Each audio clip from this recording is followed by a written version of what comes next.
Faith has a new frequency. The Spirit of Huntsville. KHSPLP, Huntsville, Texas. Spirit 94.3. Hi, this is Braylon. You are listening to Feel Radio. God bless you.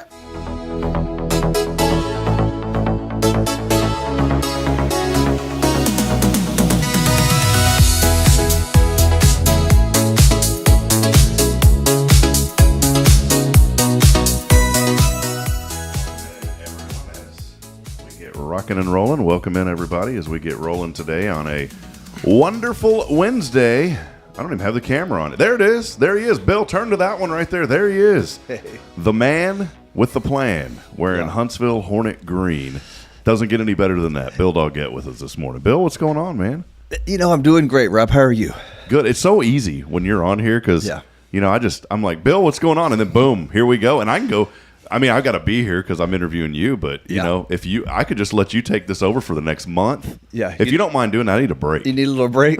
I love to talk shop. Yeah. I love to talk community, and I love to talk about those things that I'm involved in here in town. So I'm thankful for you to give me that opportunity to get the word out of what's going on in our community. You bet. Well, it's been a while. I'll formally introduce Brother Bill here in just a moment. All right. But I want to say a big thank you to our underwriters first. Elliott's Jewelers, he's online at elliottjewelers.com, and also Walker County Federal Credit Union. Their website is also wcfcu.com. We appreciate all of our underwriters for helping to make, or walkercountyfcu.com. We appreciate all of our underwriters for helping to make this program possible. Welcome in as we do get rocking and rolling. Another edition of Good Morning Huntsville. Taylor Chandler will be joining us shortly. Episode, Bill, 716. Can you believe that, man? I can't believe that we're somehow I'm still able to talk. That is crazy. I think I was episode 3 or 4. You were right there at the beginning, man. Way back in the day. And it's awesome to, I tune in the mornings when I don't have to leave my office. I put my phone on the desk and watch you do your show, and it's the same energy, if not more, than you had back then. Well, it's a coffee now. Is that what it is? Yeah, I finally got into the coffee, man. I'm not there yet. My wife has got me working on it, getting close. Right now it's my cruise ship drink, but that's the only time. But she loves it, and my brother and his wife and everybody I know do this coffee now. You've come over to the dark side, so maybe I just have to cave. I lighten it up a little bit. I put a little creamer in there and a couple of packs of sugar. So mine's mostly cream and sugar and just a drop or two of coffee. So I'm not sure it's even coffee. Well, Bill Daugette is here with us. He is our Walker County Commissioner, Precinct 3. More than that, he's been a friend of mine. He was at our wedding and just been a tremendous friend. From the moment I came to Huntsville, Bill, I don't even know where we met. It's probably through Rotary. He's also the president of our wonderful Huntsville Rotary Club, which I will be at today. Oh, we got a good one today, too. So, yeah, we'll definitely be there today, and we want to encourage people to come out. I always say that there's 2 things you need to do to be successful in business. Well, besides these 2 things, you need to have a product and a service that people actually want. But then you need to get plugged into the chamber, and not just get plugged in, but go to some of the events. And then number 2, you need to join a service group and a service club. And we've got a bunch of them here. I like the Rotary Club. I've been a Rotarian since I was 20. And so, Bill, you know that firsthand. I mean, you're the president of our Rotary Club. You've been a faithful Rotarian for many, many years, and it's a great organization. It is. The motto of service above self is it's easy to say. It's a little bit harder to do, especially in the world where, like we were talking earlier, where people are working 2 or 3 or 4 jobs, keep the lights on, and try to find some time to squeeze in some community involvement. But it's the most rewarding thing you can do. Absolutely is. Well, Bill, I wanted to break this up. We're going to stay on the FM this morning for a little extended time. One, because it's always easy to talk to you. I always appreciate you being here, and you always have a lot of very useful information. And maybe somebody out there this morning has a question for Bill. Feel free to text in. Bill's always very open, and we'll answer questions. And so if you've got a question about anything going on related to the county over in Precinct 3, just shoot a question, and we'll try to get to those as we go on. But Bill does a fantastic job keeping our county running smoothly. And Bill, I wanted to break this up into 2 segments because you are involved in many things. You love this community. You give back. And first, we're going to talk about Safe House here in a few moments. We've seen a lot of great things happening over there at Safe House. And then we'll take a break, and we'll come back, and we'll talk shop about the county. So let's kind of dig into that. As you're driving down, what is it, Sam Houston? Yep. You look over, you see the crane that's been over there for a few days. Yep. But you notice signage, and you notice a new color. A fabulous new bright color that the old brick building served us well. And we talked about trying to refresh the whole image over the last few years, and a big part of that is what people see when they drive up or drive down the street. So in choosing a color, we looked basically across the street. There's some colonial buildings and some other formal buildings, and they're bright white. So we climbed onto that, and I think it looks awesome. Right now, I think one wall has been completely finished. The others have been primed, and they should be finished pretty soon. And then we're going to talk about, I don't know if I've even mentioned this to my board members or not yet, but there's some relief bricks that kind of stick out from the wall in there.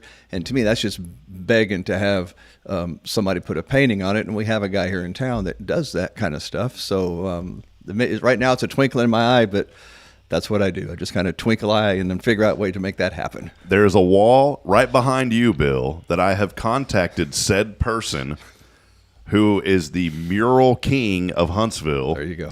He just painted, and I know exactly who you're talking about because nobody, I mean, there's a lot of great artists, but I don't think anybody does it as good as this man. Yes. And he just painted over there across the street, where the Republican office is and all that, there on a university where we used to be. Right. Who would have thought to paint that piece of concrete from the road that's only a few feet high? Exactly. Yep. It looks beautiful. Our downtown is coming alive. It is, and that's always been, I've worked for the city for 26 years, 27 years. And one thing we always struggled with was the downtown area because, it was made back when it was horse and carriage days. So they built these sidewalks up out of wood and everything. And when they concreted, they left that there and put the road down lower. So we've always had that head wall there and wondering, it is a huge eyesore. It looks ugly. It's gray concrete. And I had never had the thought in 26 years to, hey, why don't we put some paint and make that look like a country setting?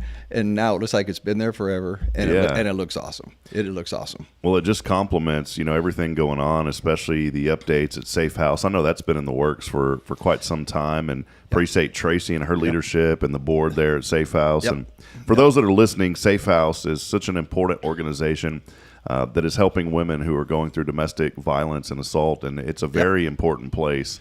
We need it, unfortunately, here in this community. And Bill, what drew you into Safe House? I know that you're a part of this, and it's something that just is really close to you as well. It's very close to me. I was raised in a house that we could have used a safe house. Let me just say it that way. Yeah. And it wasn't there at the time.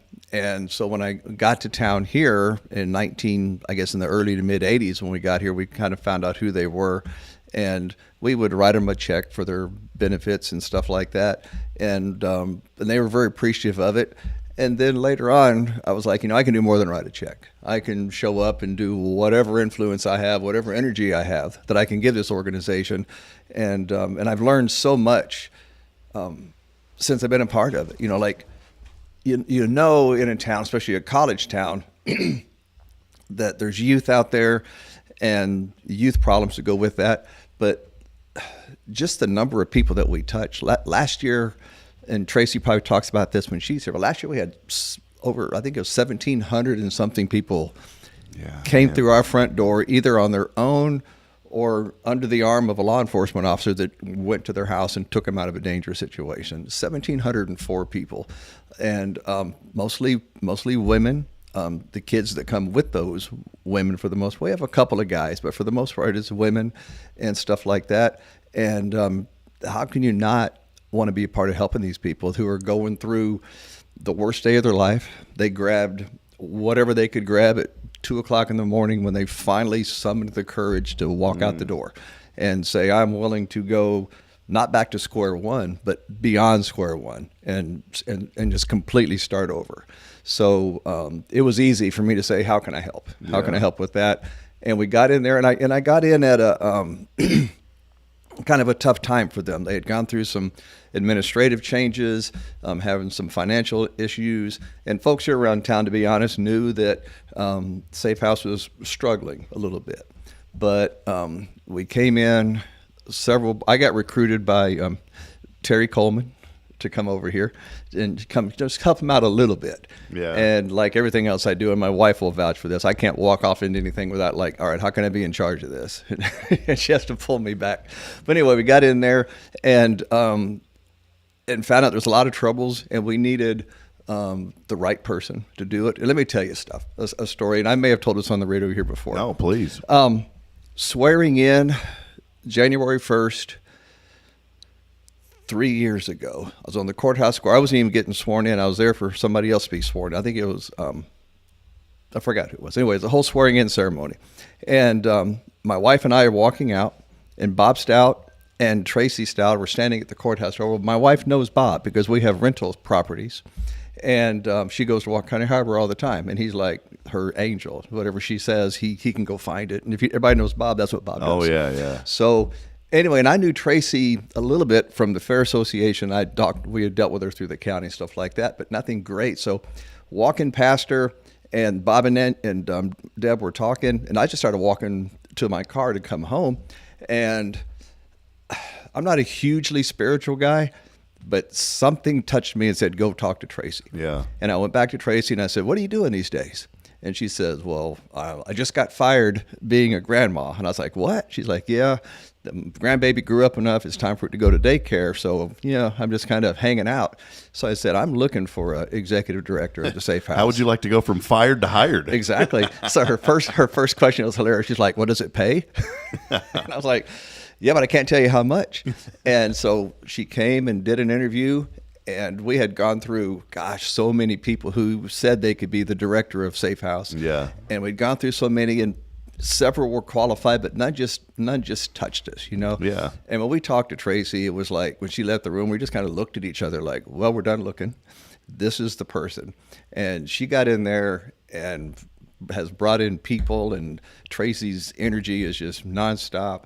And our numbers have grown. And we're on I'm going to call it the A-list now for the nonprofits in this community. When people say, hey, who can I go to for help? Or who can I donate this to? Who needs this? If it's on Facebook or other social media, Safe House it's one of the first ones put out there. It's, hey, take it to Safe House. They can use it. Our resale store that we have where we take donations from people as a way of helping us raise funds to help other people. We do $1,200, $1,300 a month. And these recent months, we've been doing $7,000, $8,000 a month. And that, I want to say January or February, we did a $10,000 sales month. So there's folks around town now that when they're clearing out a rental house or they're clearing out a house that somebody sold, they call us. And Melissa Kimbrough, who's kind of has grown that department so big, knows all these people. She's been here forever. She's been on the show, with Tracy. She's lights out. So she's talked to these guys, and they're like, hey, you know what? When I got a house full of furniture, can I call you? And we're absolutely bring it. And bless her heart, she hops in the truck, and her and sometimes just her go loads couches and chairs and comes back. And it has really become a busy place. And Tracy and Melissa will both tell you, we wish we were all unemployed tomorrow, that we had nowhere to go. And good morning, Jamie.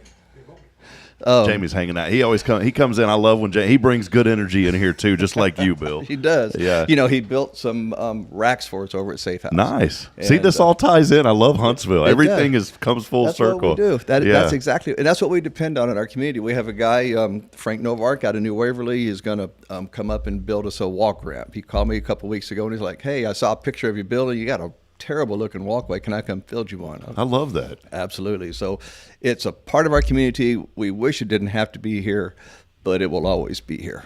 Yeah. Well, I'll tell you, it's so refreshing to hear how people just step up. Mm-hmm. And I love what you just said about Mr. Novart, who just recognized something. Yep.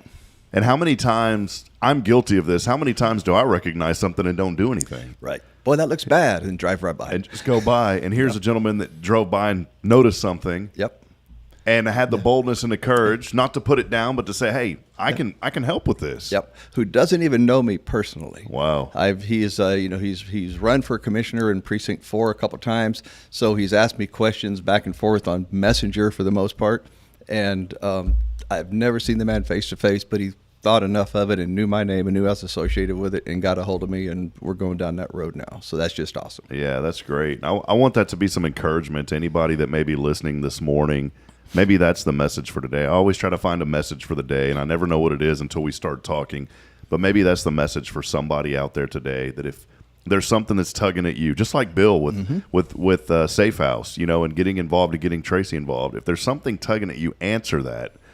Because I do believe that's a word from our Creator saying, "Hey, we need to get into motion." And you think about a guy driving by a facility and seeing something that needs to be done. Maybe that's you today. Maybe there's something on your way to work every day that you notice. And I want to say this, and maybe it's not even a nonprofit or maybe it's just somebody. Maybe it's a neighbor's house. Yep, that you've absolutely. noticed their porch has been falling down for a long time, and this morning you're saying, you know what, I'm gonna go over there and knock on that door and just say, is there something I can do to help? And I guarantee if you do that people are going to appreciate it. That's what I love about Huntsville. People here don't get offended whenever someone asks for help. They say, thank you, bless you. Absolutely. And there's some communities that you drive through, and if you notice something and you knock on a door, they're going to come at you and say, get out of here. Yeah. But this is a community that will embrace the help. It is. It's a fabulous community. We haven't grown so big that we don't know who our neighbor is, and may have known their parents, maybe even their grandparents.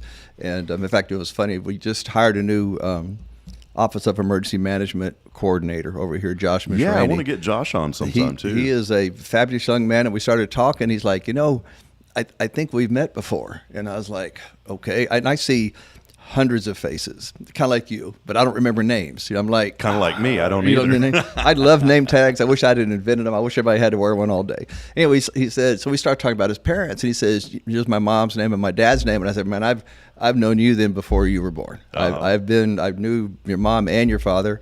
It's his stepdad. I knew your mom and your stepdad. For years and years, we used to bowl with them way back in the day. And so it's a small town, and things like that they just pop up all the time. So it's I love that about our town, that we know each other and can be there for each other. And if you put the word out that you need a little help, you'll get covered up for the most part. Yeah, that's what Huntsville is about, and it's because we have great folks like Bill Daugette, who, and Bill, I know you're very humble, but you do such an incredible job, not just as our county commissioner at Precinct 3, but also just identifying needs in the community. I'll stay on this segment for a few more moments, then we'll break. We'll come back and talk about county stuff, but okay. I do want folks to get involved with Safe House. They are a nonprofit here in our community. If you or someone you know needs help today, make that call. You can go to their website online, safehouse.org. It's SAAFE house.org, and make sure that you find that help that you need. Right there on their website, the first thing that pops up, it says hope, healing, and safety for survivors in East Texas. That's exactly what we do. Our SAAFE stands for Sexual Assault and Violence-Free Environment, and that's what we are. Once you get in our doors, you are safe. We keep you safe, and then we start giving you tools. We don't just give you stuff. We start giving you tools. Mm. We give them the opportunity to get records, data, certificates, things that they didn't have when they got there. We get all that going. We have cooperations with people here in town that are like, hey, give me a call if somebody's looking for a job, and it's a building block. We have some housing people who.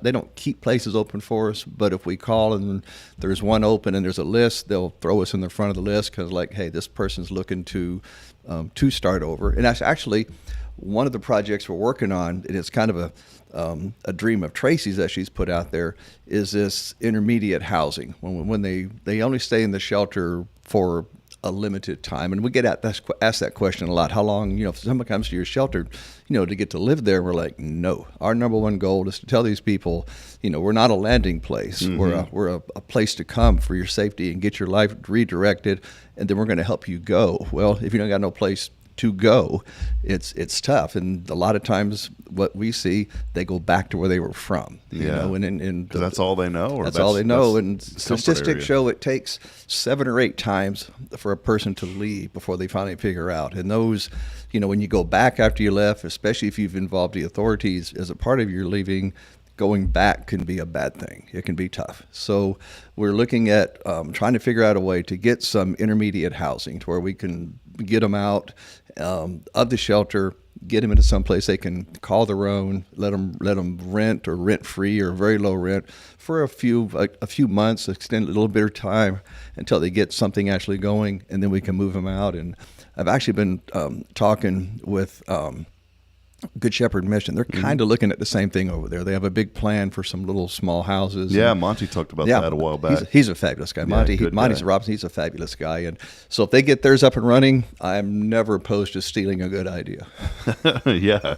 And making it our own. So that's another project we have, and we're kicking off a I don't know if it's a capital program yet. Right now, it's in the dream stage, but we know we need a new shelter. And buildings aren't cheap, and our community doesn't have a lot of money. So right now we're drawing up a wish list, a design. We're actually partnering with Sam Houston State University. They were kind enough to give us the dean of architecture. And I apologize for messing his name up, but Mark Solly's his name, but I don't remember his department name. But he had a couple graduate students that are giving us at least a vision that we can then go to an architect and say, hey, this is kind of what we want.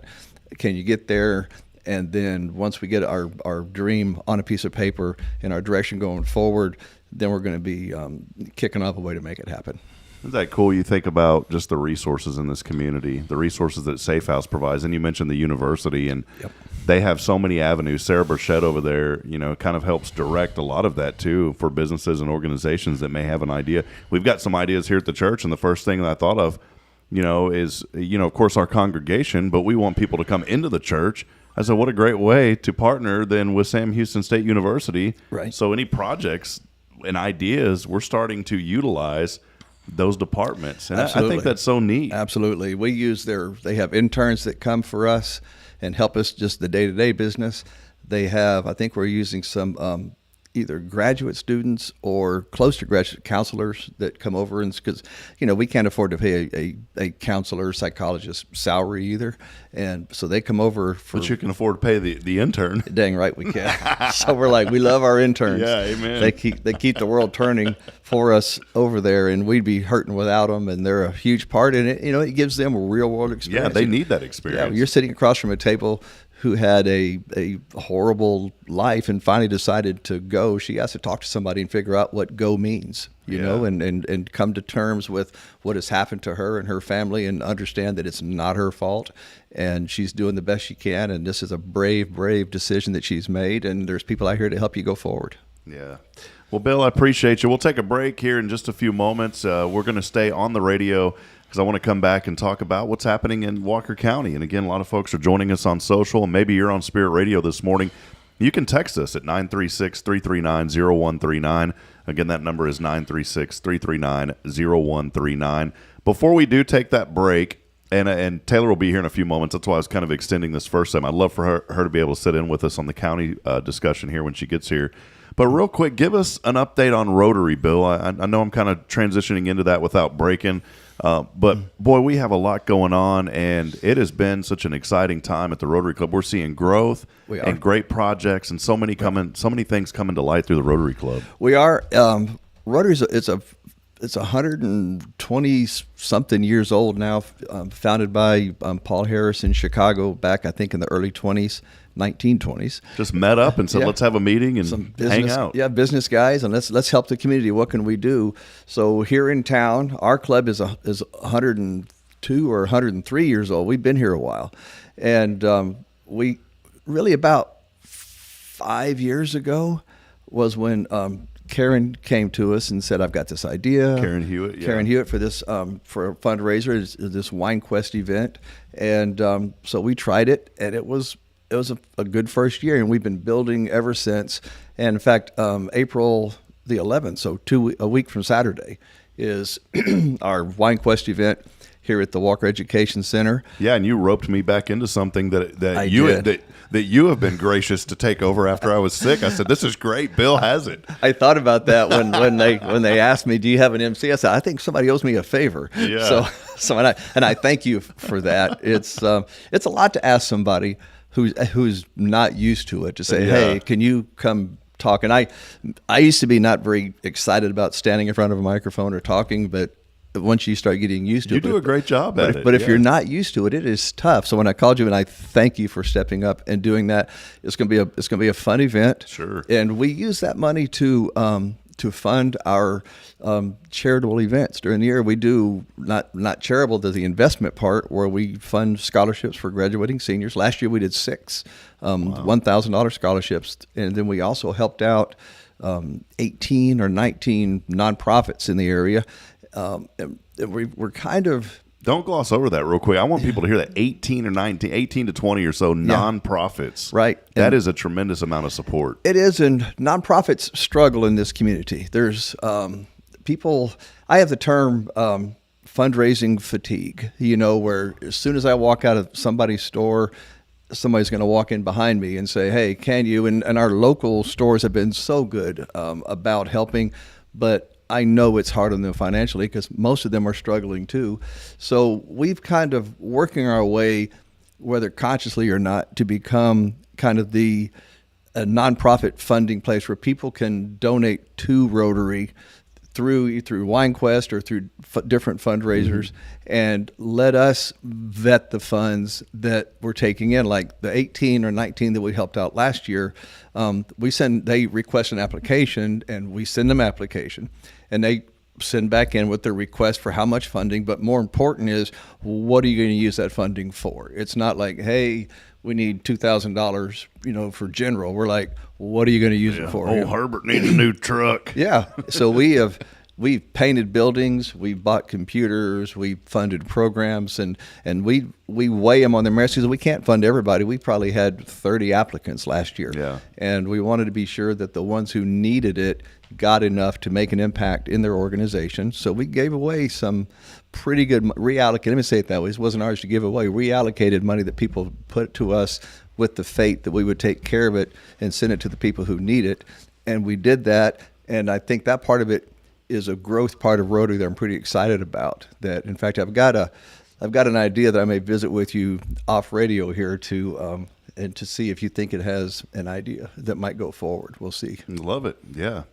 Well, that is Bill Daugette. He is here with us today on Good Morning Huntsville. Time now is 8:12. We're going to take a brief break, and when we come back, we're going to talk a little bit about county business. I always like Bill. He always says, let's talk shop. Let's talk shop. So the shop is open. The hammers are starting to hit some nails. The saws are going. There's a great sawdust in the air. We're going to dig into it. Let us know that you're out there today. We'd love to hear from you. You can text us 936-339-0139. You can also message us on the social media pages. A lot of people messaging us, and we'd love to hear from you today. We'll take a break. We'll stay on the radio for one more segment. Stay with us. It's Good Morning Huntsville right here on Spirit 94.3 KHSPLP Huntsville. Stay with us.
Faith has a new frequency. The Spirit of Huntsville. KHSPLP, Huntsville, Texas. Spirit 94.3. Hi, I'm Kanan. No, listening to Spirit Radio. All right, friends, back at it as we stay on the FM today. Time now is 8:14. I want to give a shout out to my tower guy. He brought us food yesterday. I was joking on the show, and I said, boy, I'm hungry. It'd be nice if somebody just came in here. And there was no exchange of anything for that. It was just a friendly gesture. And so I won't do it again because I don't want to get greedy. So next week, if anybody's like, boy, I sure would like to go up there and say hi to those guys, There you go. feel free to come by. I can't give you anything. Preferably on a Wednesday. Yeah, preferably on a Wednesday for sure. So, I'm not biased, but like preferably. yeah, preferably. Preferably. Preferably. How do you say that, Preferably? Bill? I'm trying to think of the way to say that. I Preferably. think it's preferably. Preferably. I can barely spell that. My mom would pronounce it that way, but she also said, where I would say envelope, she was like, no, it's envelope. See, and other people say envelope. Envelope. We've had that conversation. Envelope. It's envelope. See, no, it's envelope. Yep. There's Envelope. not an O. Yeah. I mean, there is an O. It's but not like a big ant, but up north in Fargo, Aunt. it's why do you say that's an insect? Yeah. And they say aunt. Aunt is southern Water. also. Auntie or aunt is southern also. water. Deep and south. Warsh. Warsh is a good one. I saw a sign. My this- little coon family is coming out in me. My little washing machine. Your washing machine. I tell you a funny story. I moved here from California in 1980. And No, it was when it was cool to do that. Yeah, So, yeah, 1980, it was cool to do that. I was I've been here 46 years now. So it's to this day when I meet somebody from here and I talk to them, I talk way too fast for East Texas. And I'll tell them a fabulous, amazing story, and then they'll be looking at me and they'll be like, "Huh? Where are you from?" And I know they paid no attention to what I said at all. It was like, this guy's not from here. I got to figure out where he's from. So I would tell them, they're like, "Oh, okay, I knew that." So about 7 or 8 years ago, I went out to California to visit some friends out there, and we were eating dinner, and I was talking to him about Texas, and my friend David, he's like, "Bill, I got to tell you sound so hick, man." I love He's like, it. get to the point in your story. Yeah, and I'm like, "Come on, I go out there," and they're like, "What?" And I go out to California, and they're like, "What?" So I'm some sort of a rare hybrid now, or something like that, a fast talking hick guy. Well, we like you here. I appreciate We're that. glad you're here. We need you here, Bill. Whenever I left Fargo, I longed for my friends back in Huntsville, and so we had to come back. Well, I missed you because I texted you regularly while you were You up did. there. Yeah. I got a call one day from none other than the Greg Smith, and Greg said, "Do you want to have lunch?" I said, "Greg, I moved to Fargo." He goes, "I know. I'll be there in 3 hours." Awesome. And so, Awesome. so they landed out there at the Fargo airport. I picked him up, and we went and had lunch, and that was. It's just good people. It's good It is. friends. I feel like that's before it took 17 hours to the airport. No, well, yeah. Well, but the Fargo airport, even with everything going on, there's no line. Because people don't want to go to Fargo. Well, no, and I laughed because, and there's only like 2 or 3 gates there, and it is the simplest, friendliest. Yeah. There's some airport that's a major one. I think it's San Diego or somewhere that says no, it's the one in Arizona. They're known as the friendliest airport. Oh yeah. But I'm telling you, the one in Fargo is the friendliest. Yeah. And people would pay extra for those passes. You know that little That's the fast pass. yeah, the special line. That's the one I have. Yeah, I don't have that. Robbie J can't afford that one. And It's a what? Never mind. We'll go into that at another time. But it's worth it if you travel a lot. Well, it's It funny is. because in Fargo they pay for, and you don't need it. And I had a flight because I'd fly with the team, and I had a flight, and it was supposed to leave in like 30 minutes, and I was still at home. Well, our house was about 18 minutes. And Bridget's like, the plane's leaving in 30 minutes. I was like, yeah, I know. I need to get moving. But by She's like, yeah. this is one of these airports. You park. It's like a friend. You park in the front yard. Right. Yeah. You feel like you're parking in the front yard of the airport, and then you walk across the little road. You're right there, and you can get in. You can park and be waiting for the plane in about 5 minutes. Awesome. The way my anxiety is set up, that is not going to work. You got to be at the airport at least 5 hours before your flight. Yeah. Ontario used to be that way. In California, when I was growing up, it was a tiny little airport that there were 2 or 3 little. It might have been. It wasn't Southwest back then. It might have been Braniff or somebody flew in and out of Ontario, and you do the same thing. You would park. You walked out on the tarmac up the little metal ramps, get in the plane, and fly away. But now the little secret got out, and now it's a huge, monstrous 2-hour wait airport to get in and get out of. But growing up, that's what we all flew out of was Ontario. It was like 20 minutes down the road, and like I say, you could leave a half an hour before, park, run, get on the plane, and go. So, those are the good old days. Well, I think, isn't there an airport like that in College Station? Yeah. Yeah. One of those. It takes a little bit longer, but a lot of people are actually going to College Station because of what's happening at George Bush and over at Houston. Yeah. It was taking forever. Yeah. One thing before we wander off onto county stuff, I'm on the airport advisory board here in Walker County too, because that's just what I do. Somebody said, "Do you want to?" And I'm like, why the heck not? Let's go do it. Yeah. And I have learned so much about airplanes and airports. And one thing I'm excited about this one is that the city has looked at this airport for as long as I've been in town as not necessarily a liability, but as a non-entity. It just sat out there. We had a guy that ran it. We mowed the grass, and you don't bother us, we don't bother you. A couple of years ago, I guess I've been on this committee now 2 years, the city, my thanks to Russell Humphrey for asking me if I wanted to serve and kind of be the county voice on the thing. And so it was like, we are in such a prime spot for an airport here. Conroe is completely built out, and it's inside some restricted airspace that's controlled by Intercontinental. So pilots have to do different things to land there. And we've had so many calls for like, hey, if y'all would just do anything at your airport, I would come there. Put a big runway on it. Now we can land the bigger ones, So we're doing, right now it's 5,000 feet. We're extending it. Well, we're going to fix the 5,000-foot runway to start with. It was, in fact, its airport's been shut since November. Started, right? Yeah, it's been closed since November. And we're hoping by the, I think, end of April, middle of May to have it open with a fabulous new runway. And we thought we were closer than we were, but we're neck deep in getting it extended to at least 6,000 feet. And I think we can go to 6,200 based on some property that we just bought, that the city just bought north of the airport. And if we get a 6,000-foot runway at Huntsville Airport, that's going to really change the world out there for us. We have a lot of private investors now that are looking for ground leases to build hangars out there, which will bring more people to the airport, and maybe you become sort of a hub. And Life Flight has committed to coming to Walker County based on a private person here in town. I didn't know that. Wow. Yeah, that he has offered to build them a facility and let them lease it from him. So they made the decision, basically as soon as he gets it built. There was something. There was a write-up about that. Yep. Yeah. That's huge for us. It and is. It's just the Houston metropolitan area has grown so far north that, and the medical center at the Woodlands and stuff like that, it's quicker now for a lot of ambulances to hop in there and drive to the Woodlands and that direction than it is for a helicopter. So Life Flight, which I'm sure numerous years ago moved up north because that was the boondocks, but now we're the boondocks. But they'll serve from here. They go to Lufkin, Madisonville. The whole area now will be centered here out of Huntsville, which is so good for us. Which is awesome, yeah. And rumor has it that the Forest Service is looking at maybe putting a facility here also. Right now they come out of Lufkin if we need them, but it'd be nice to have equipment and maybe even a crew sitting here in Huntsville if some of these fires break out, so they're on site also. So there's huge things happening out there. I'm excited to be a part of that, and it's I think only good things are coming out there.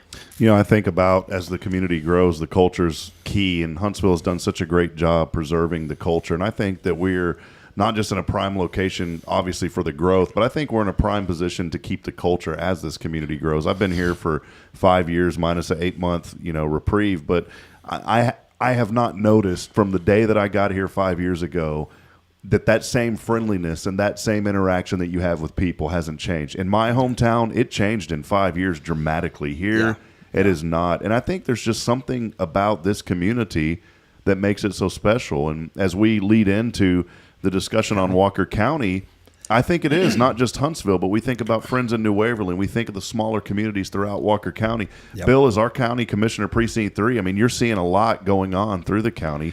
Maybe highlight some of those things that are going on. We are. As Montgomery County builds out, and the prices down there of land have just exploded and gone through the roof, developers and home builders are looking for places outside of that area that offer still affordable property, and they're seeing Walker County as one of those options. Mm-hmm. There's a lot of land here still. It's getting more expensive all of a sudden because people are realizing the value of being our little gem of a town. Absolutely. They're seeing that. So we're seeing big developments come north, and it's actually brought us to a decision at at the commissioner's court, there's a saying in government when it comes to taxes and taking care of what you're supposed to take care of, that you go broke if all you have is rooftops. So if all you get is residential development, those places, they don't generate enough property tax to take care of themselves. Yeah, there's nowhere for people to work. Yeah, so they you have to have industry and business, and the neighborhoods themselves have to be built so that they don't become a financial liability for the county. Like the roads have, we require them to build a 15-year road when they design a hot mix asphalt pavement road. We make them do that, but we really don't have anybody to fall back on if it doesn't make it. They can design it, but if 1,000 trucks a day go in and out of it hauling home building, they age it tremendously and it falls apart. So about a year and a half ago, we changed our road standard to all concrete roads in the county for new subdivisions. I love that idea. Yeah, and I tell you, I was kind of a late sell on it, because I was like, okay, we have public roads and we have private roads. That people will build a private development and they'll take care of the roads themselves. And in theory, and that's why, and that's what finally pushed me over. That the other commissioners, Ronnie White mostly, we work on a lot of stuff together, and we can be honest with each other without hurting each other's feelings, which is a great way to be. So, and that was exactly his comment. He was like, look, if they build a private road and make it out of asphalt, 10 years from now, it's going to be a minefield, and they're going to be calling us. So we either do it all in concrete, or let's don't do it. We can deal with it now, or we can deal with it later. Exactly. So we've had a little pushback from some of the developers right initially, but at the end of the day, if every developer has to deal with it, then it's fair, and it's fair. And when you tell those people, your guy's investing $1 million, in your road to make it asphalt, and it's going to cost him $1.5 million to make it concrete. That's expensive. But if he doesn't pay that $500,000 extra to build the neighborhood, then the rest of the community is going to be paying that $500,000 probably in 5 years, and then in 10 years again, and then 10 years after that from now on. I love that you are, like kind of what you just said. You're taking care of the community. You're not your job is to kind of mediate between the developers and the community, but to hear that, your loyalty is, we're trying to help you guys. Exactly. That's our whole job. Yeah. Yeah. That I'm like, that's kind of a hard position to be in. It's tough because I haven't met a developer yet that isn't a step away from bankruptcy. He has not made a penny his whole life, and and if this project doesn't go, he's going to have to sell his cows and his kids. All your fault. And it's our fault for these unruly regulations and stuff like that. So. They seem to be doing okay. Well, I'm glad. They seem to be doing just fine. A lot of them are good friends of mine, and they understand that that's just the rules. Your commitment is. I want to pause and just say something real quick for anybody out there that's listening. And I've known Bill as a friend, and I can say this as a friend, that I appreciate having someone in the role that Bill is, like what Bill is in, who may not always make the popular decision, but thinks about the future of this county and what he feels is the best decision. And so many times now, especially in roles and with when you start getting into these leadership positions, what I see on the outside is many people saying, well, we'll just do that to do it. We'll just do that to do it. Or we'll do that because that's what everybody else wants. Or we'll do that because it's the popular thing. One thing that I've always respected about you, Bill, is you're always thinking about the needs of the people, and you're always thinking about the future of what this county needs. And the right now decision may not be the popular decision. It may be the decision that's going to cost somebody a little bit more. But that's life, and we have to embrace the future. If not, I've seen other communities that don't think forward because they want to go with the flow. They want to please everybody. And then you're seeing those communities suffer now. Yeah. Bill, that's one thing I just wanted to say, not as an endorsement, but just as a friend, that I appreciate you always thinking forward and finding ways to work with people. We need more leaders like Bill Daugette in all communities that aren't afraid to say this is what needs to be done. Well, I appreciate that, and and it's I'm one vote of 5 up on the commissioner's court. So nothing on any other guys. They all do a great job. They do, too, and we work good together to get to what you just said. And sometimes we have some pretty good discussions up front about, gosh, why can't we do that? We had a fun one last Monday. The Walker County Fair Association wanted us to come water the roads because it's going to be dusty, and they want to keep the dust down for the people, which is a nice Easy. altruistic thing to do. Yeah. And they've done it before in the past, but being aware of a decision that we make today, how it affects somebody tomorrow, I was like, and I said it kind of gritting my teeth. I said, I love the fair. So everyone knew where I was going right away. I was like, we love the fair. But. We love to help. But it's a private property. It's not county property. The county doesn't own the Walker County Fair. We're one of only 2 counties in the state that don't own their county fair. Ours is a private enterprise. It's a private enterprise on private property. And I said, they take great pride in the fact that it's a private, and they run it privately, and it's successful, and we wish them all the best. But we can't help them. That's a standard you don't want to waver on. Because when that guy calls and says, come do my roads at the fair, then the guy across the street that, hey, I got family coming in this week. Can y'all come water my driveway for me? And you say you did no. it for that guy. Exactly right. And that's exactly the statement that I try to, from my seat, I try to keep our court from ever having to hear. Mm-hmm. It's like people come in and they request a change. Hey, do you mind if I do this 35-foot road down here? And we're like, well, our road standard is, right away is 70 feet, not 35 feet. Well, it's my family and it's only this far. And I'm like, once we step on this, and if we approve this, we have just lowered our road limit to 35 feet. You've set the precedent for the next, for the next guy. So sometimes it's tough to do. Fair is not always equal.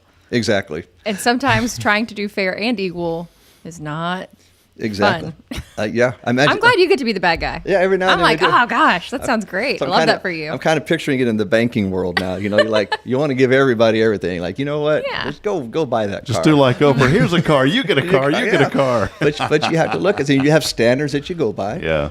And some people do. They come in my office and they're like, okay, and it's especially my friends.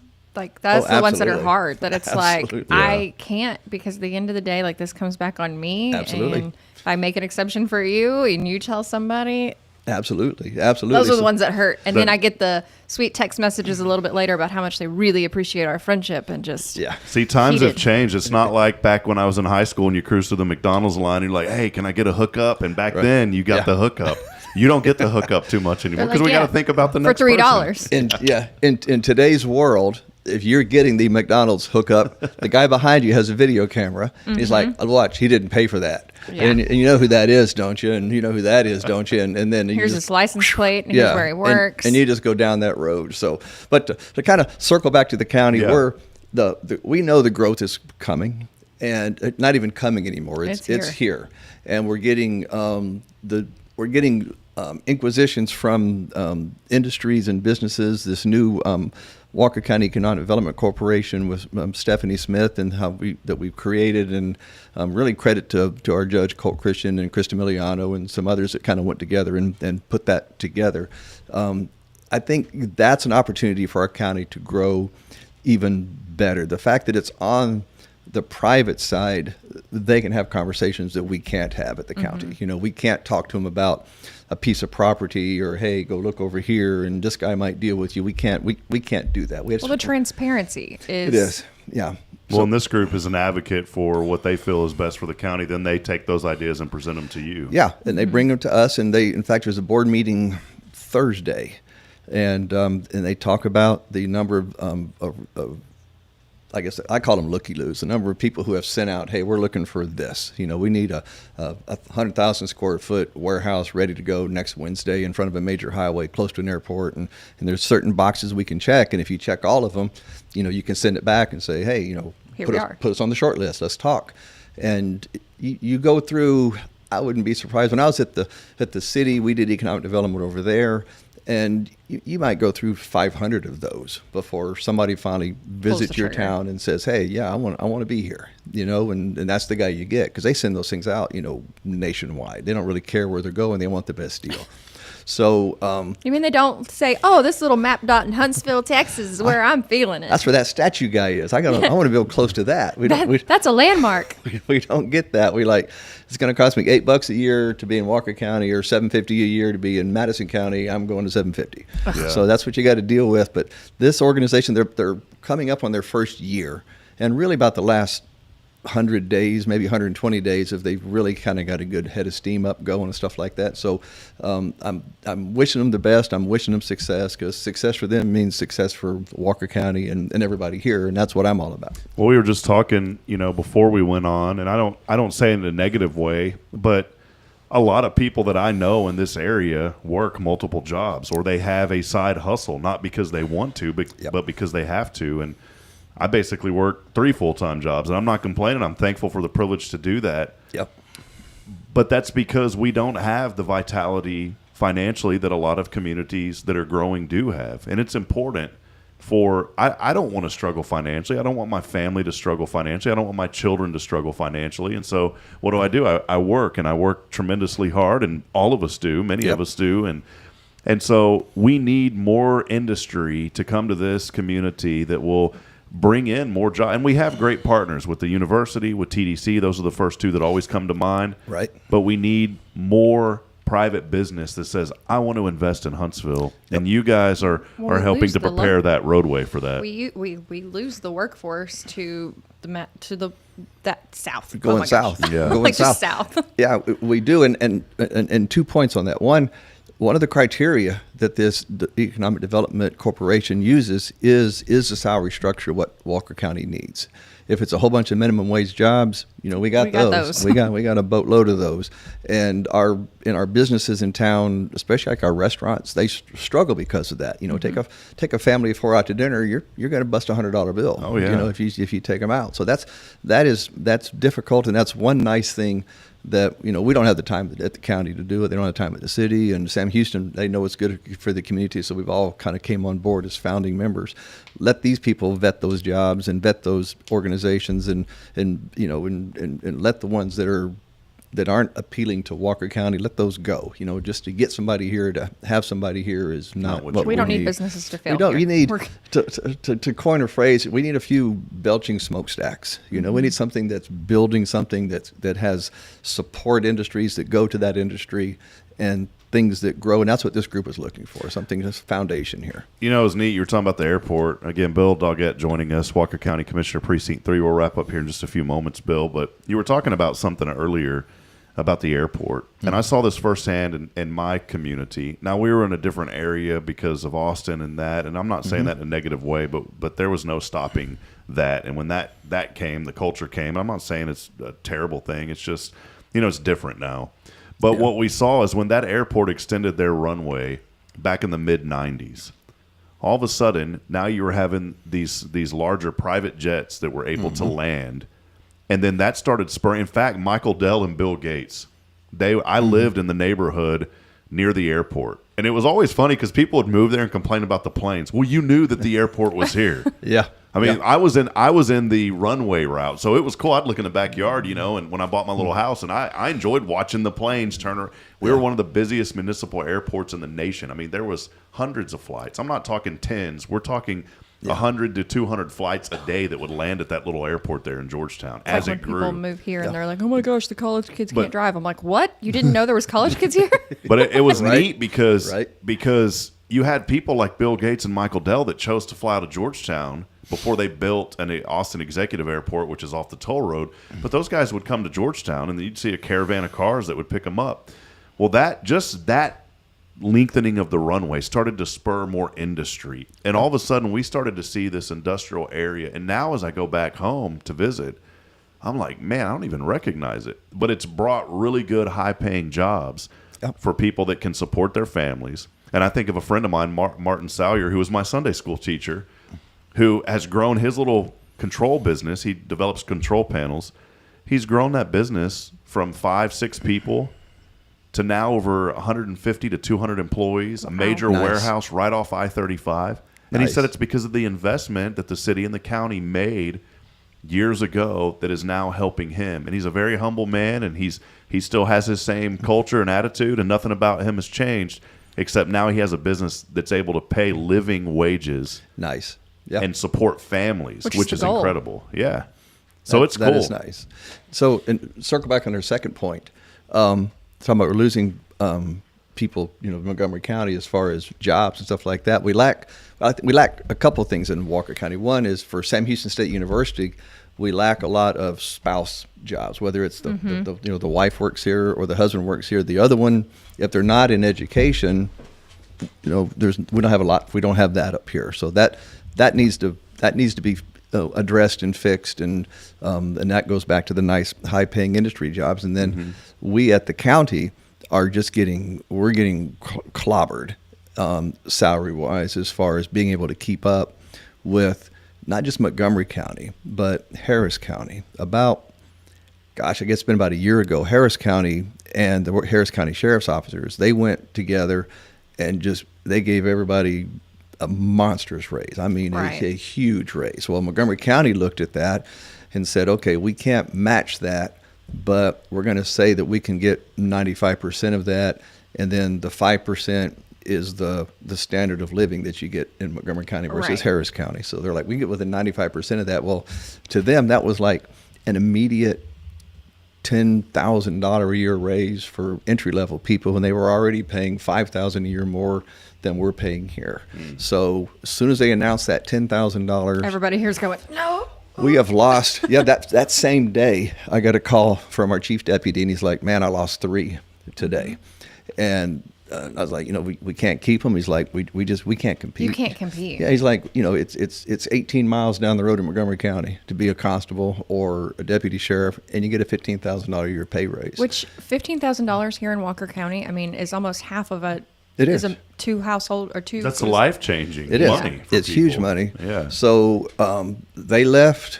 Our EMS people, we're getting better on the EMS side, but we've had to raise their rates a lot. I don't know if y'all know, most people work 2,080 hours a year. 2080. Yeah. 2080. We're like, we got this. Yeah. We calculate that on a regular basis. Because I wish I worked 2080. It'd be nice. I work about 4080. EMS Ugh. people work almost, if they're not north of 3,000 hours, they're just a little bit shy of it. Yeah. That sounds gross. It Love is. that for them. So on our pay scale, it shows EMS guys, they make, $75,000 a year. And you're like, but that's not a fair number because they work 3,000 hours a year to do that. So we did the math. We were paying our EMS people $16 an hour for somebody to come save grandma. We were paying them $16. That's $1 over the minimum wage to come save grandma or grandpa or your dying child. So Perspective. we have started working that up, getting it a little more competitive to where at least we have applicants for EMTs now. We have some here. We're still struggling on the paramedic side. We lose those regularly to Montgomery County, so we have to address that. And so that in this year's budget at Walker County, I've been pretty plain about it. Commissioner Kirkendall is on board with the same program. This year it's our people year. We're kind of telling people, if that vehicle can last another year, the vehicle can last another year. Your computer can last another year. If you don't need new widgets and throws it and catches it, you don't need all those. Let's hang on a year and let's get our people up because it's expensive. We have 100 employees at the sheriff's department, all of them underpaid. We've had one legitimate applicant in the last 4 months at our sheriff's department while constantly losing people. Mm-hmm. We know we have to address the increase in the load of our at our district courts. With our growth, it'd be nice if only the angels moved to Walker County, but if we get 10,000 new people, 2,000 of those they're going to be in the criminal justice system. It's whether it's civil suit, they don't pay their rent, or whatever. And what used to have 2 dockets a month, we have 4 a week now. Wow. Well, like I said, I used to work at the county, and so writing up my little treasury packet on Mondays, I was like, I don't think people really understand how much money comes in and out. Absolutely. Like, it is coming from somebody, it is a humbling number. It is. That goes through there on a regular basis. And just getting busier and busier. So there's a lot of things that we have to fix that require money, and everybody knows where we get our money. It's from we take it out of our people. Don't say that word. Yeah, we take it out of our people's pockets. That's what we do. You're like, I got to pay these people. And in today's world, it's a particular struggle because it's all over the radio, all over the news, all over anything out there. We have got to get rid of these property taxes. It's unfair. And I'm like, I am absolutely for that. You just got to figure out a way you're going to pay your county $45 million a year. That's all. That's it. That's all we need. It's Yeah. just that. So if someone wants to just write a check, A benevolent person, maybe set us up a trust. We just use that off the interest. I'm your man. I think I know somewhere where they could deposit that and y'all could just like Yeah. take a piece. There you go. Why not? Let's go with that. well, Bill, thank you for just a great extended interview this morning. I wanted to set aside quite a bit of time because you do have a lot of very useful information that people want to hear, and I appreciate all the work that you do and helping our county. We are blessed to have you and our other commissioners and everyone who serves. I know here in this area, those who serve do it because they want what's best for the community, and it's humbling to be here and to live here. Maybe any final comments? We've got to wrap up here in about 2 minutes. Well, my final comment everywhere I go is let's make Walker County just a little bit better every day. You do that here when y'all have your interviews here, and you talk generally good news things and stuff like that. So I look forward to what y'all do. I appreciate what y'all do, and I would just encourage other people to wake up and say, what can I do today to make it better? And when I go home tonight, ask yourself, did I do enough? When I had that opportunity, circling all the way back to what we started with this morning, did I have an opportunity to do something better? Did I take advantage of it? And if we do that, it can only get better, right? Well, there you go. I like that. Well, Bill, thank you, and appreciate you being here, and we'll continue to promote the good here on Good Morning Huntsville. It won't ever be called Bad Morning Huntsville, by the way. Awesome. Not today's April 1st. Yeah, we'll take a break. Oh, that would have been fun to do all day, wouldn't it? Yeah. We're changing wait the a name. second. We're changing the name today. Yeah. He's like, we're not putting that in there. I do have an announcement to make, and that will come on social media on the next segment. Taylor and I will wrap it up, so hang out with I'm us. scared. For those of you on Spirit 94.3, we'll go back to music and programming, but the rest of you, hang out with us for another 15 minutes or so. This is Good Morning Huntsville. Thank you, Bill. We'll be back in a moment. Bye-bye. Thank you.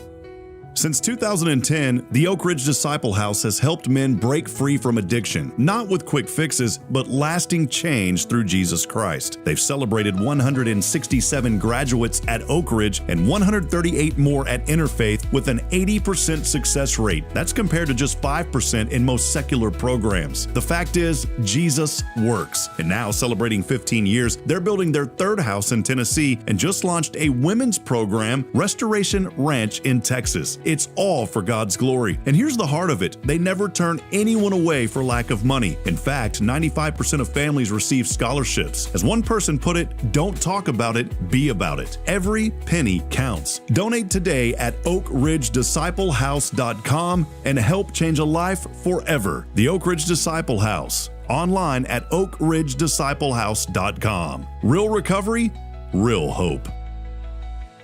Are you ready for a better way to bank? Join Walker County Federal Credit Union today. As a member, you'll enjoy low-cost loans, no annual fees, and easy online access. We're not just a credit union. We're a community dedicated to your financial success. Experience friendly service tailored for just you. Why wait? Join us online at walkercountyfcu.com or drop by our location at 1802 Normal Park Drive, Walker County Federal Credit Union, member NCUA. This is Guardian Defense in Huntsville, Texas, a trusted family-owned and operated gun store and range in the heart of East Texas.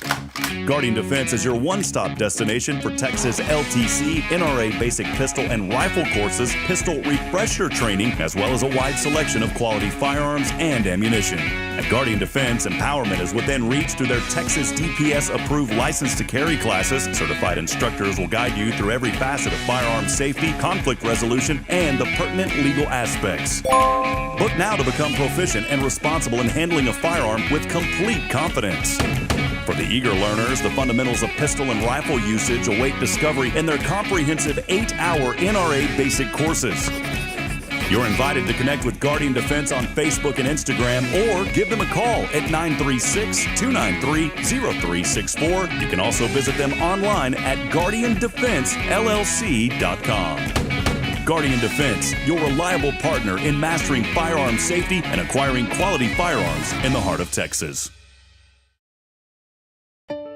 At Tomorrow's Promise Montessori Schools, we're not just a place where children pass the time. We are not a daycare. We are a child care center focused on the growth, learning, and discovery. Every day, children engage in meaningful activities that build confidence, independence, and a love for learning. From reading and math to social and practical life skills, our students are active participants in their development. Ready to give your child something more? Visit tomorrowspromise.info and discover what makes our school different. Tomorrow's Promise Montessori Schools. Education you can trust.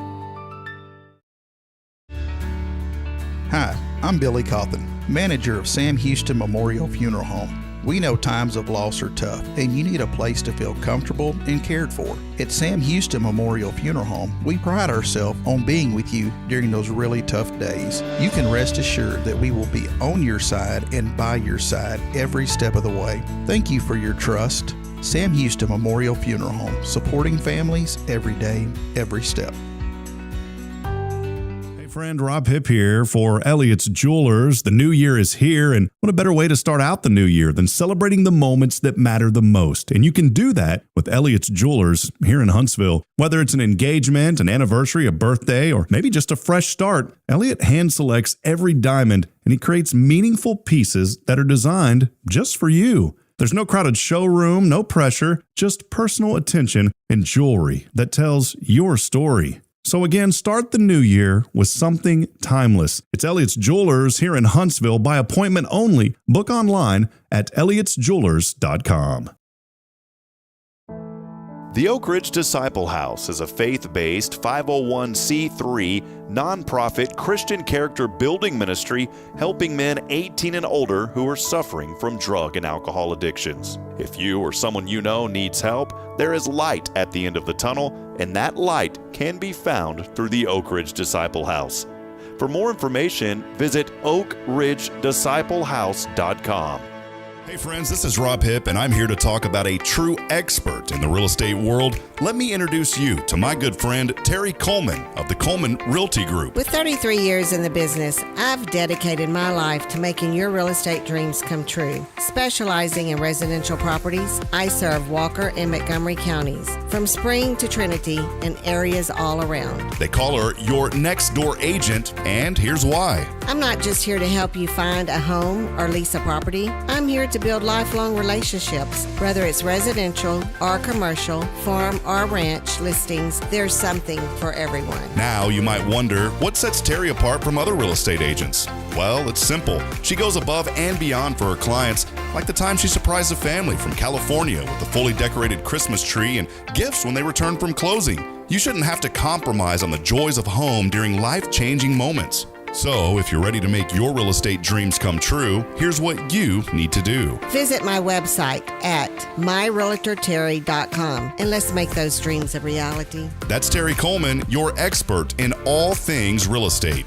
I'm Terry Coleman, your next door agent, and I can't wait to help you open the door to your new life. Faith has a new frequency. The Spirit of Huntsville. KHSP-LP, Huntsville, Texas. Spirit 94.3.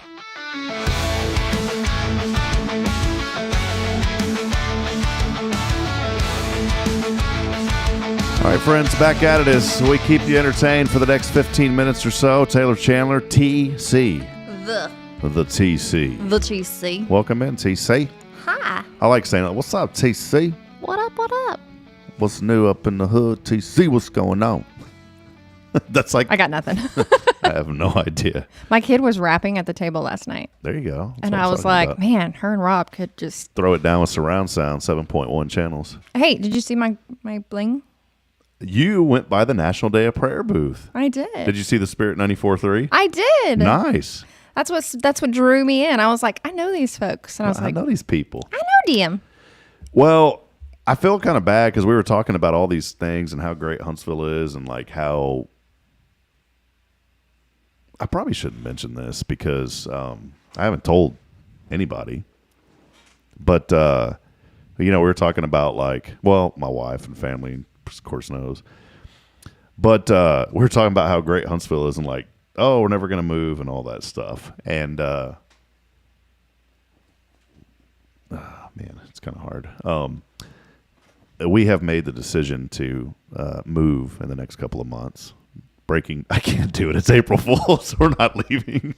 I'm like, I don't know if you're messing with me, and I could not do it. I'm sorry. We're staying. There ain't nothing happening. I'm like, I like today is not the day to be. I hope all of the things I'm seeing good in my friends' lives are actually happening. I couldn't do it. I was going to say something like, some foreign ministry called and wants me to be their liaison in the Philippines or something like that. I'm like, yeah, okay, yes, that's great for you. Rude. 1 year on April Fool's, it was totally believable. I said, it's so heartbreaking because I've poured so much into what we do here. And I said, but, I still have that bug for calling sports. And I'm telling you, I got a unbelievable call a couple of months ago, and we've been talking about it. And I said, the Houston Rockets are looking for a new radio guy, and I've accepted the position. And all these people believed me. Well, because we all want good things for you, Rob, and you're like, just kidding. Yeah, just kidding. Rude.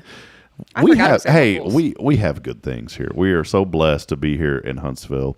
We are blessed to be around good people like Jamie Saucier, who comes in and hangs out. So we appreciate Jamie, and we're also blessed to be around organizations that win awards, such as Walker County Federal Credit Union, postcards, award. Community Choice.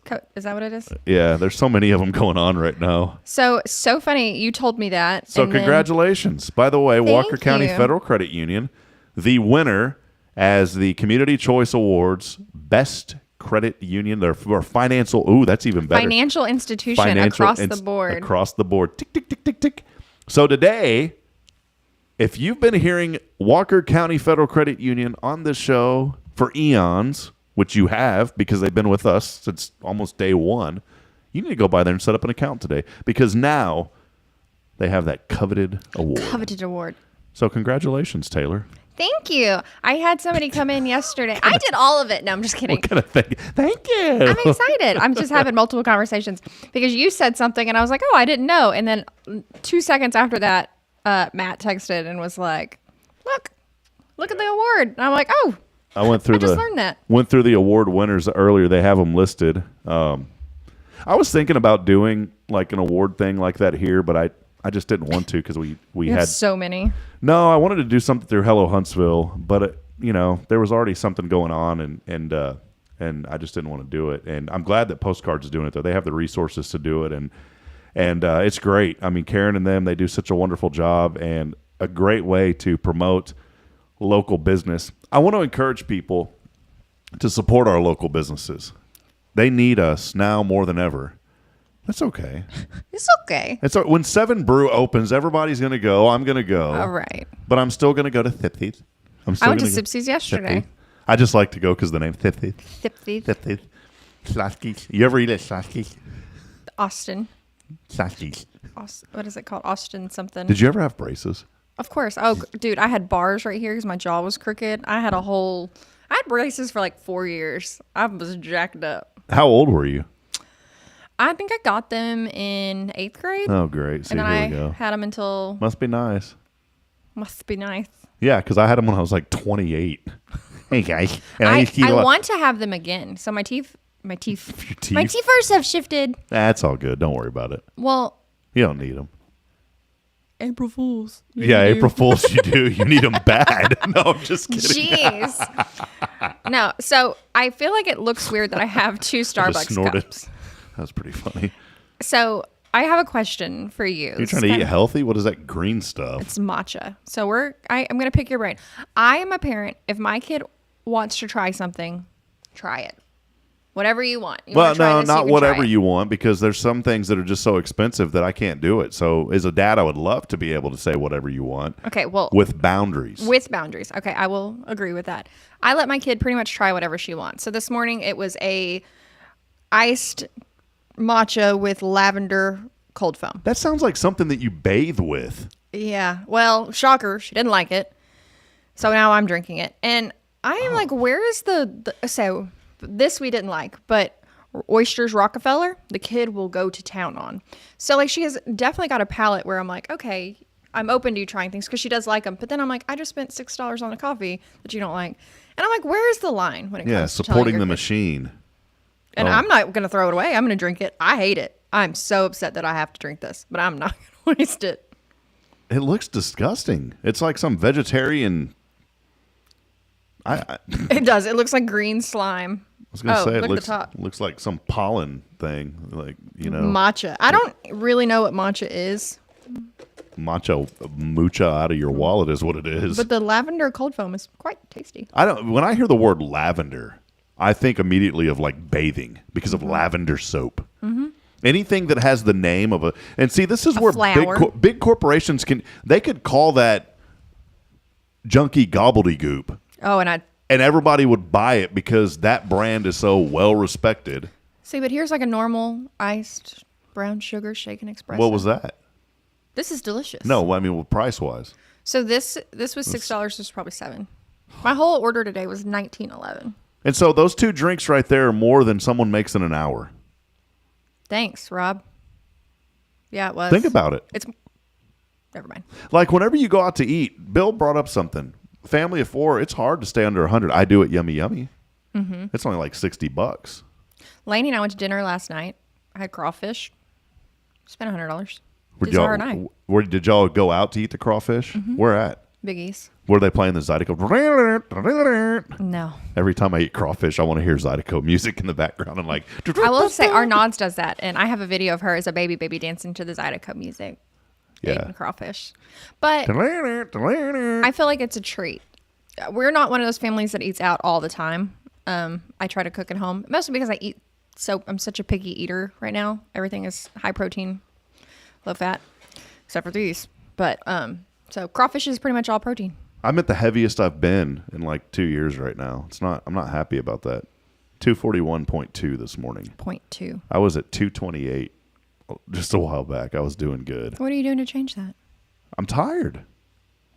That's what it's because I'm tired all the time. And it's just like, I think I have been feeling horrible for like the last 6 months.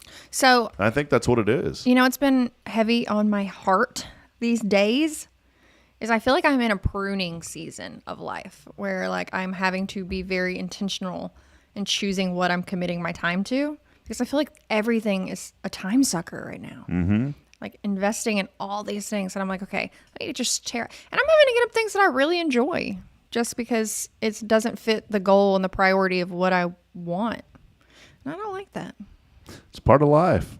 I don't like that. It's part of life. And unfortunately, like I'm like, oh, let me peel off work. Nope. Can't do that. Can't do that. I got to stick that one right back on. Yeah, that one has to stay on with the Chiquita banana sticker right there on the banana. That's one you don't peel off. You can't peel that one off because I enjoy my little Starbies. But I feel like a lot of people are in that where it's like. We've just gotten to this weird routine. And I think a lot of it for us is just children and work schedules and all that. And but I do know that the Lord always has all of us in a season for a reason. And maybe you're going through something today that you're just like, man, I just feel like I'm in a rut.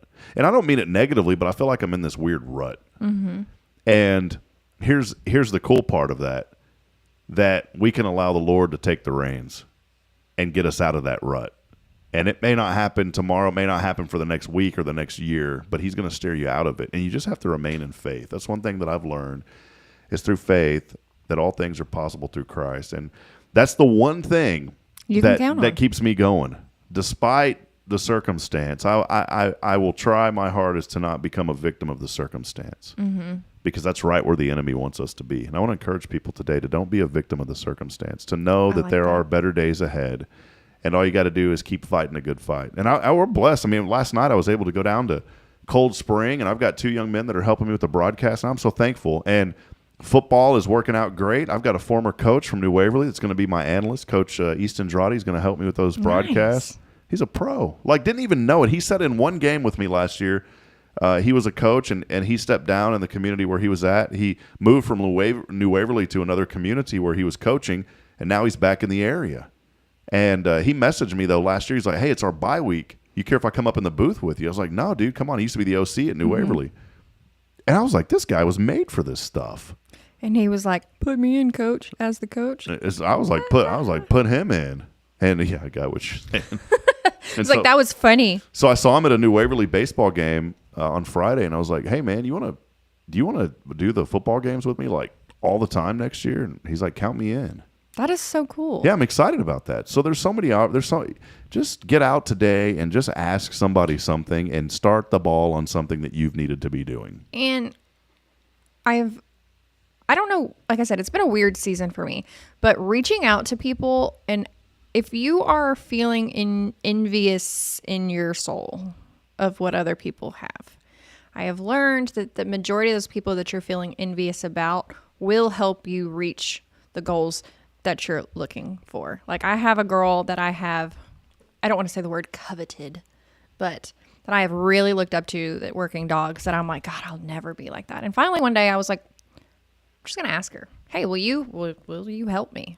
And she said, absolutely. What do you need help with? And I was like, I could have been doing this a long time ago, but this whole time I'm sitting there like, I'll never reach this goal. I'll never be like her. And I'm like, all it took was, can you help me? Because most people want others to be successful. I won't say all. I won't say every time that's a successful thing. But I think reaching out and asking for help, what do you have to lose? Yeah, you're right. And I think you can't have the pessimistic attitude. You know, I have a lot of PTSD over things that have happened in my life to where I feel like I want to help people, but I feel like maybe I've given away too much and it's came back to affect me in a negative way. And I've learned in the years that you can't be like that. You have to be guarded. I've also learned that you don't trust everybody. I used to have the attitude, I'll trust anybody until they give me a reason not to. I don't recommend that at all. You need to be guarded in today's world. I disagree. But God knew about Judas at dinner. But it's burned me, and I think you have to be. It doesn't mean that you go into something thinking negative about somebody, but you have to be guarded. And really, it didn't hit me until I had children. Honestly, because I don't want to go up to, I want to be friendly to people, but I'm not going to trust every single person. You have to earn the trust. And I'm not going to allow somebody just because they're friendly to come into my home and be around my family or my children. No. And that's what I'm getting at. Okay. Yeah. You know what I'm saying? And the old me would be like, oh, I trust them. You know, and not with my children. It's different now that I have kids. Boy, the whole game has changed once you have children.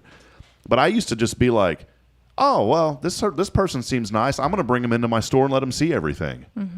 You know, when I had my IT company, that's what I'm talking about. And you have to be guarded because here was, I let somebody in, let them see stuff, and then 2 weeks later they advertised the same thing with their business.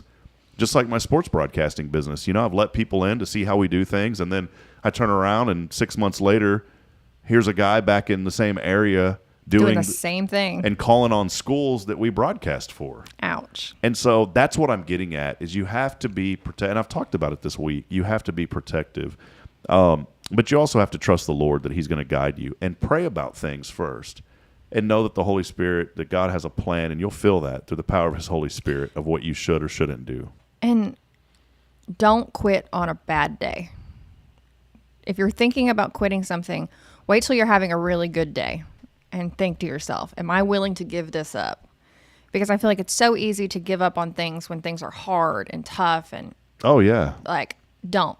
That's the devil in the background trying to push you to do something. Wait until it's a good day and then be like, I'm done. Real quick, April Fools, I want to mention this. I know you got to get rolling. I got to get rolling here in a moment. The story goes back to the 1500s. It was in France. You know any French? Merci. Oui. Only I know is mercy, which is like thank you. 1500s in France, it was the Julian calendar, established by none other than the Julius Caesar, was replaced with the Gregorian calendar, introduced by Pope Gregory XIII. I don't know what that is. I'm bad at Roman numerals. Hey, I gotta be right back. 33. Okay, Taylor has to be right back. Yep. It's still used most parts of the world. The old Julian calendar, the new year began on April the 1st, but with the new Gregorian calendar, the new year was set to begin January the 1st. News did not always travel fast in those days, so not everyone got the word that the start of the new year changed to January the 1st. They kept celebrating it, by the way, on April the 1st, and they were widely mocked as April Fools. So there you go. That's why it's called April Fools. And how did this day turn into a day of practical jokes? Well, the practice of telling April Fool's jokes spread rapidly. That is no April Fools. It did. And it has continued over the last 500 years or so. These jokes work best on people who have not been paying attention to the calendar, which I agree because I've pulled some April Fool's jokes on people that they didn't even realize it was April the 1st. Playing a joke on someone, you want to get them early in the morning before they realize what day it is. So for some people, 9:09 on a wonderful Wednesday is still pretty early in the morning. For me, I feel like the day is already halfway gone. But that is a little bit of your April Fool's history as we discuss this important holiday.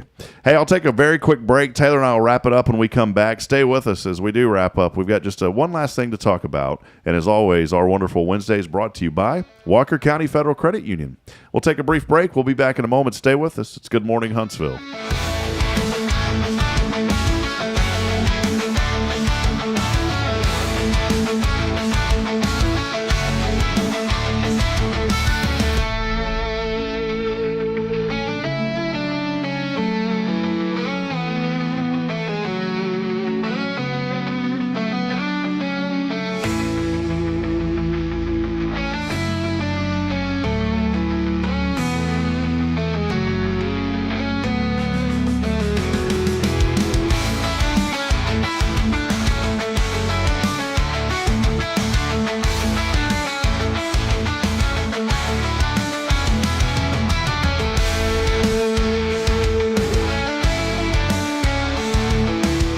At Tomorrow's Promise Montessori Schools, we're not just a place where children pass the time. We are not a daycare. We are a child care center focused on the growth, learning, and discovery. Every day, children engage in meaningful activities that build confidence, independence, and a love for learning. From reading and math to social and practical life skills, our students are active participants in their development. Ready to give your child something more? Visit tomorrowspromise.info and discover what makes our school different. Tomorrow's Promise Montessori Schools. Education you can trust.